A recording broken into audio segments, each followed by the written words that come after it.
Once again very warm welcome to each one of you. आज हमारे BCom first year के लिए in the part of economics we will be unlocking and covering a very important topic which is known as division of labour. Okay, division of labour. Clear? Labour is itself a very important factor of production. As in one of our lectures हमने पढ़ा था factors of production। उसी factor of production में सबसे जो आपका important factor है वो है आपका labor।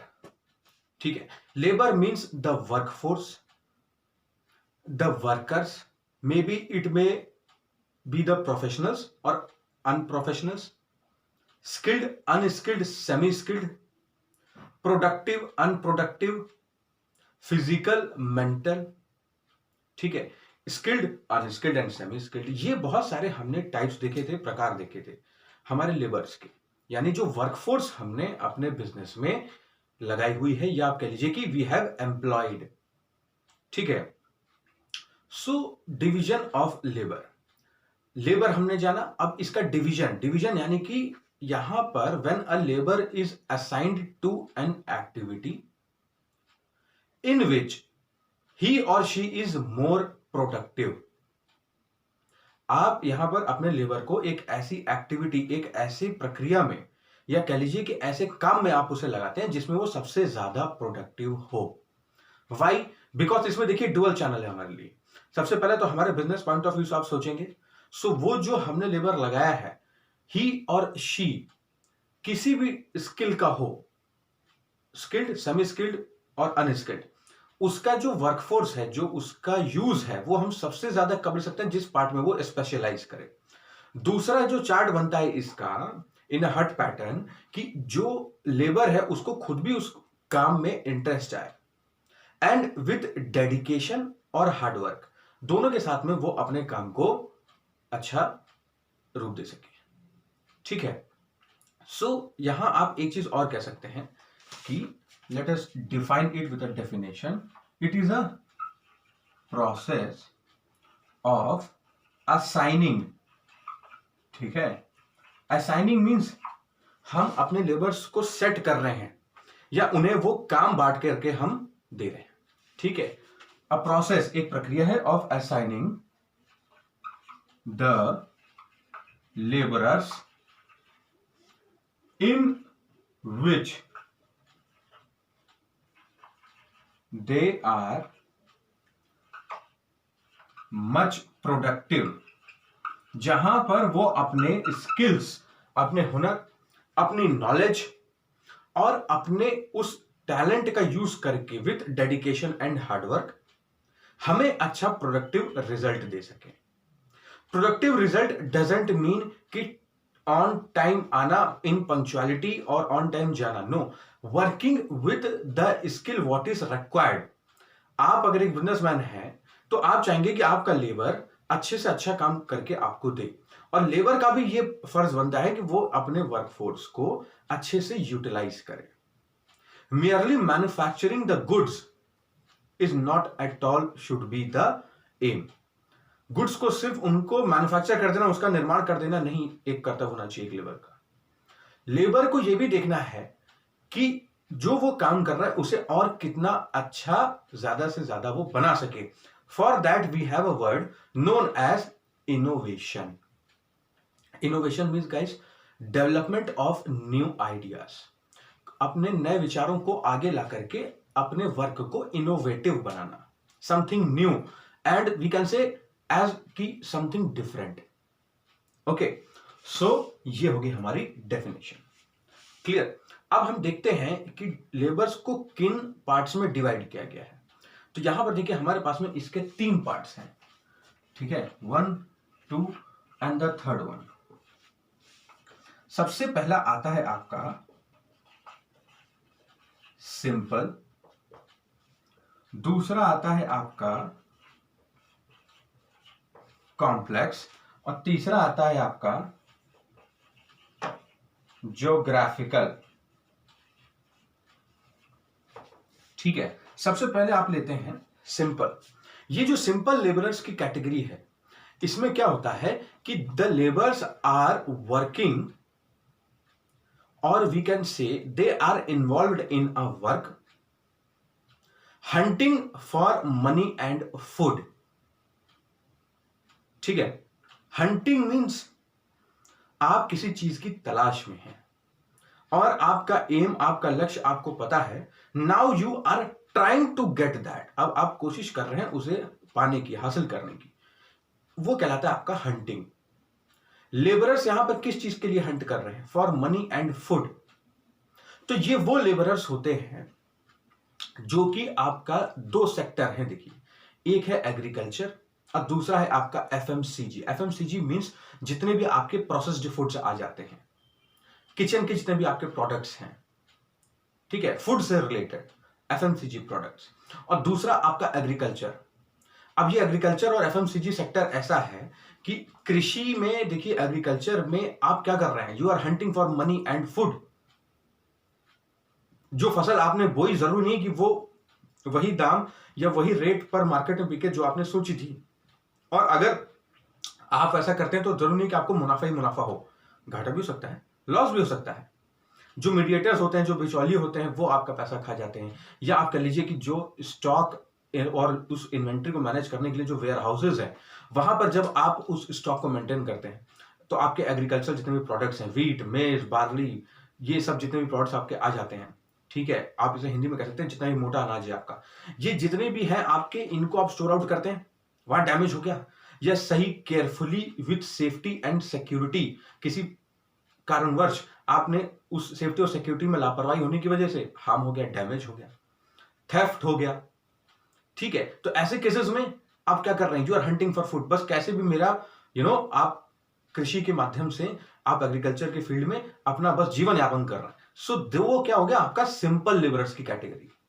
और दूसरा फील्ड कौन सा है? एफएमसीजी। एफएमसीजी में क्या होता है, देखिए, कि आपके जितने भी किचन प्रोडक्ट्स हैं, mainly to prepare the food and all kind of such kitchen works, तो वो करने के लिए आपके जो लेबरर्स हैं जिन फैक्ट्रीज में इन्वॉल्व हैं, ठीक है, अब sugar manufacturing industry, salt manufacturing industry, हर एक प्रकार का लेबर चाहिए वहां पर, स्किल्ड, अनस्किल्ड, सेमी स्किल्ड, हर एक प्रकार का labour, but they are only doing their work.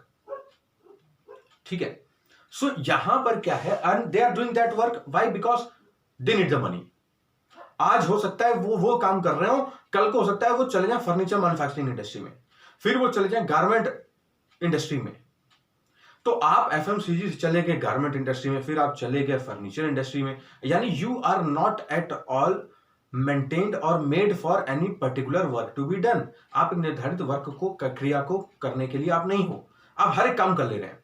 सो ये कौन सी कैटेगरी होगी हमारी? Simple. You are hunting for food and money, पैसे और अपने जीवन यापन, दैनिक उपयोग के लिए, for daily needs, essential commodities को अरेंज करने के लिए, अपने फैमिली के लिए, दैनिक उपयोग में आने वाली रोटी, कपड़ा, मकान, इन सब चीजों के लिए आप जूझ रहे हैं। आप आगे आ रहे हैं, सिर्फ वो मेहनत करते हैं जितना आपको जरूरत है। ठीक है, so that category is known as simple labourers. क्या कैटेगरी? कॉम्प्लेक्स में देखिए क्या होता है, complex labourers, let me mark it out. Complex labourers में गाइस क्या होता है, आप यहां पर वो वर्क करेंगे जिसमें आप स्पेशलाइज हैं। ठीक है, इफ अ डिप्लोमा होल्डर, ठीक है, is specialised in doing a mechanical work, तो वो आज भी मैकेनिकल वर्क कर रहा है और वो सॉरी, आने वाले फ्यूचर में, आने वाले कल में भी ही will be doing the manufacturing work in the field of technicality. वो टेक्निकल काम में ही हमेशा लगा रहेगा, और वो टेक्निकल काम आपका प्लांट्स में है, फैक्ट्रीज में है, ठीक है, मशीनरी से रिलेटेड है, हमारे प्लांट के जितने भी इक्विपमेंट्स हैं, टूल्स हैं, उससे रिलेटेड है।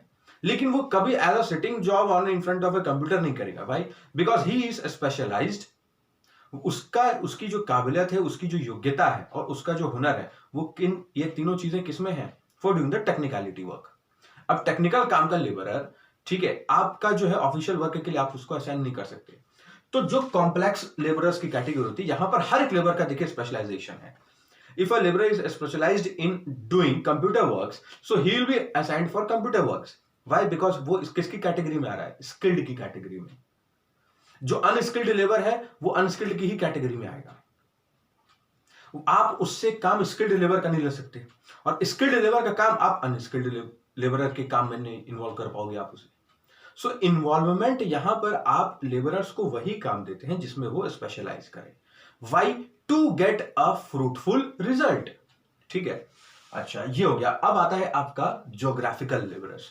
ज्योग्राफिकल लेबरर्स में स्टूडेंट्स आपका ये डिपेंड करता है लोकेशन, ठीक है, एंड द टेरिटोरियलिटी। इसका मतलब हुआ आपका, आप कह लीजिए कि अगर आपका साउथ साइड का कोई फैक्ट्री है, अब साउथ में क्या सबसे ज्यादा मैन्युफैक्चरिंग होती है? Spices, and it is famous for the rice, चावल। तो चावल और मसालों की जो फैक्ट्री वो आपको पूरे देश में सबसे ज्यादा इंडिया जैसी कंट्री में मिलता है साउथ में। अब साउथ के जितने भी लेबरर्स हैं दे आर, अब आप ले लीजिए उसमें स्किल्ड, सेमी स्किल्ड और अनस्किल्ड, ये तीनों आपके रहेंगे सबसे ज्यादा किसमें involve? They will be involve in spices and rice manufacturing industry. Rice manufacturing तो नहीं, आप ये कह सकते हैं राइस तो बना हुआ है, उसकी पैकेजिंग, अनपैकेजिंग और हर एक चीज में। Why? Because Kerala is known for exporting rice around the world. तो ये देखिए आपकी वहां के लोग उस ज्योग्राफिकल लोकेलिटी में ही अपने ही स्टेट के लिए काम कर रहे हैं, ठीक है। और आप देख लीजिए if you involve Punjab, Punjab is known for गेहूं, ठीक है, उसके लिए हो गया आपका, वीट के लिए, गेहूं के लिए, बहुत सारी दालें, पल्सेस हैं वहां पर। तो यहां वहां के जितने भी लेबरर्स हैं, अब वहां की जो मैन्युफैक्चरिंग इंडस्ट्रीज हैं उसमें स्किल्ड, अनस्किल्ड, सेमी स्किल्ड, सब के सब आपका वो अपने स्टेट में ही उस वर्क को करते हैं। Geographical, got it? अच्छा, इसमें देखिए आपका क्या होता है कि अगर इफ डन, या आप कह सकते हैं यूज्ड, ये पॉइंट क्या है कि अगर आप ऐसा करते हैं या आप इन यूसेज करते हैं इन कैटेगरी के लेबरर्स का, और उसी कैटेगरी में करते हैं जिन कैटेगरी में वो दिए गए हैं। सिंपल लेबर्स आप सिंपल, अगर आप इनको इंटरलिंक्ड कर देंगे, यानी इस लेबर को मैं इससे काम निकलवा लूं, है ना, और ज्योग्राफिकल लेबर्स को हम कॉम्प्लेक्सिटी में इन्वॉल्व करा दें, या आप कह लीजिए कि ये इंटरलिंक्ड मैं अगर कर दे रहा हूं, तो आपका, आप कह लीजिए कि यहां पर रिजल्ट आएगा किसमें? अनएम्प्लॉयमेंट, बेरोजगारी पैदा होगी, ठीक है, और अनप्रोडक्टिव रिजल्ट। आपका जो मोटिव आपके बिजनेस का वो पूरा नहीं होगा, और नहीं आपके लेबरर्स का, ठीक है। कुल मिला के आप इतना जान लीजिए कि you are going to shut down your own business, may be it a small scale, middle scale और the large scale one. Clear? So अगर आप ऐसा करते हैं तो सबसे पहला आपको क्या होता है? You obtain, you means as a businessman, या आप कह लीजिए कि जो हमारे लेबरर्स हैं, दोनों के लिए है, मैं एक व्यापारी होकर के भी और मैं एक लेबर भी होकर के, मे be it a skilled, semi skilled और अनस्किल्ड वन, ये दोनों के लिए है। अगर आप कॉम्प्लेक्स लेबर कॉम्प्लेक्स का काम कर रहा है, ज्योग्राफिकल ज्योग्राफिकल का, सेम इसके लिए, और हम भी वैसे ही काम ले रहे हैं लेबरर्स का जैसी उनकी कैटेगरी है। So what we are going to get, क्या हमें मिलेगा? We are going to get a fruitful result. हमें जो रिजल्ट मिलेंगे इसके वो फ्रूटफुल होंगे, ठीक है। दूसरा, हम यहां पर क्या ऑब्टेन करेंगे? एक चीज और, innovation. Innovation means development of new ideas, कुछ नया होकर के आता है मार्केट में। आप सेम प्रोडक्ट 4-5 सालों तक बेच रहे हैं, well and fine, but the 7th year if you will send or manufacture the same product and you will be selling the same product, customer आपका he will get bored by using the same product।